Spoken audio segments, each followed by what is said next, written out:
Hi everyone, so what I'm going to do is, because I just tried to do a live video on Facebook and halfway through it just cut out. I'm so apologise for that. For whatever reason I cannot get connection, and that's unusual because I've been making videos in the park and outside and everywhere, and I've never had a problem with connection, so my apologies. So I'm just going to continue and do this as a recorded video, and then I will upload it to my Facebook page later on, so you will still get the 7-day relationship dilemma. It just won't be live, and you can still leave your comments, and obviously I'll go back to them, and I will answer any comments that I have. Apologies again for me wearing my sunglasses, but this is the best angle, the best light, and I just want to give you the best quality video.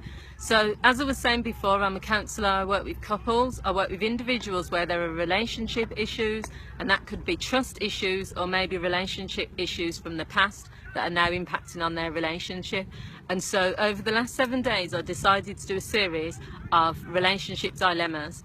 Now I'm the spot for choice because there's so many dilemmas that can come up which can impact on people's relationships, but I decided to choose the ones that I think people probably have experienced the most. And today's one is based on my own experience, but also I know a lot of people who've had this same experience, and it's called "My baby father, my baby mother keeps interfering in my relationship." I'm just going to tell you my experience first a little bit, and then I'm going to give you sort of some tips if this is what has happened to you.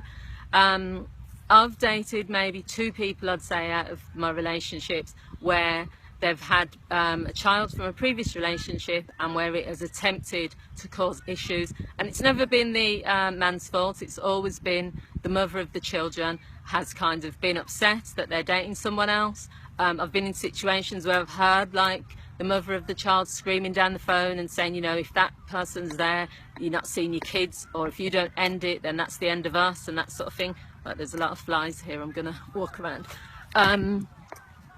So yeah, let me get back to it. So really it can have a big impact on your relationship, because no matter how strong you are as a couple, if you have like a third party intervening and interfering, and also if they're using the child as a tool, then it's putting the couple in a situation where they have to kind of make a decision there and then. It doesn't matter how much you love each other, no one's going to choose you over their children. And I think that's like a situation that can really have a big impact, because you're both going to maybe have different ideas of how you should deal with it. Maybe the partner who's, so say if it's the baby mother that's causing the issues, maybe the male in the relationship is saying, well, just ignore it, doesn't matter, or she can't stop me from seeing my kids, or you know, I'll take her to court and blah blah blah, I just won't see my kids for now.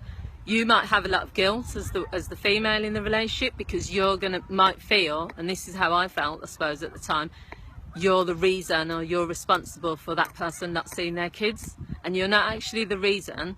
The person who's like using the kids as emotional blackmail is the reason, but you still possibly feel some guilt, because if you wasn't there, then maybe they would still see their kids.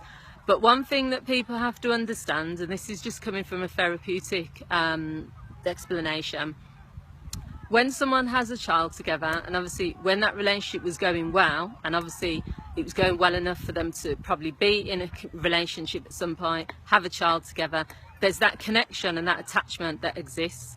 Now that's not broken because the relationship is broken, because that child is a part of them. So whoever's caring for the child has got a constant reminder of that child being half of the partner that's no longer there. So a lot of their behaviours and a lot of their feelings and thoughts are all wrapped up in, my partner isn't here anymore, but the child is still here, so that's a part of him or a part of her. So if they haven't resolved that, or if they haven't took steps to get over that, if you like, not get over the fact that they've had a child with someone, but get over the fact that that person is no longer in their life, they're going to sometimes use that child as a weapon, because it's a way of them still having control. So if that the partner that's no longer there then enters into a relationship, it's quite easy for them to say things like, you're not seeing your child anymore, I don't want that other person around the children, which makes it difficult, because obviously your partner a lot of times is going to do things which involve bringing the children sometimes. They might set stupid rules, they might turn up late or come to collect the child early. They might get into arguments with the other, the partner. There's so many ways that parents can disrupt the situation if they're not happy or comfortable, or they've not moved on from the fact that their partner is no longer with them, but they still have to co-parent. So these are 3 tips that I would advise anyone to do if you're in this situation. Tip number 1 is, it's not your fault. There's nothing you're doing. You're not doing anything to aggravate the situation. It's just the fact that you're there. You can't help the fact that you're in a relationship with this person. They've got children with someone. You didn't kind of ask for this situation, but you still love the person, and you probably more likely love the kids as well. So don't put the blame on yourself. Don't start saying things to your partner like, oh, this is too much hassle, I'm going to end this. Oh, it's not fair, I feel too guilty. I want you to see your kids, so I'm out of there. Because if you do that, first of all, that person who is using the kids as a weapon is going to continue to do that with the next relationship. It's not about you. So what you have to understand is it's about them.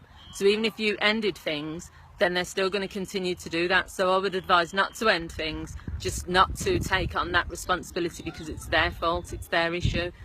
Tip number 2 is, I would suggest, if it's possible, for all 3 of you to sit down and have a meeting. Your partner, yourself, and the mother of the child or the father of the child.